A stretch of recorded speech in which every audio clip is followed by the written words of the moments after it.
Et depuis ces attentats de 2015 en France, des actions ont été mises en place pour dire non à la haine. C'est le cas dans les MJC, les maisons de la jeunesse et de la culture. Illustration ce soir à Amboise, où des animateurs venus de toute la France se sont réunis pour trouver de nouveaux outils de dialogue. Denis Gaine et Cyril Dudon. En 2015, 2500 jeunes au Parlement de Strasbourg, issus des MJC, décident de donner de nouvelles missions à ces centres. Une thématique retenue, son slogan, non à la haine.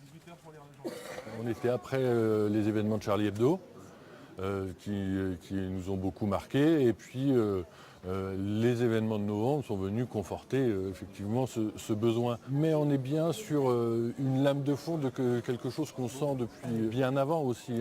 L'avènement des réseaux sociaux, le renfermement sur ses opinions via ces réseaux sociaux. On sait que quand on tape sur les moteurs de recherche, etc., on a tendance à être redirigé vers des gens qui ont le même avec nous. Fini les seuls ateliers peinture ou théâtre, les MJC ont donc désormais des missions sociétales venues de toute la France. Animateurs et responsables réfléchissent sur de nouveaux outils pour intervenir auprès du jeune public, pour faciliter une approche clairvoyante autour de différents thèmes. Moi, je travaille sur les fake news.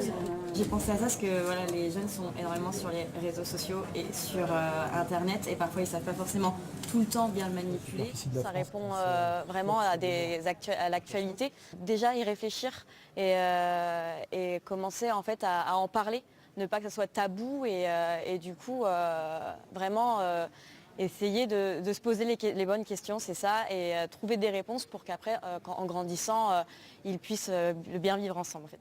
Exemple, le détournement de l'info sur tous les supports comme cette image qui en fait est une photo extraite d'un téléfilm.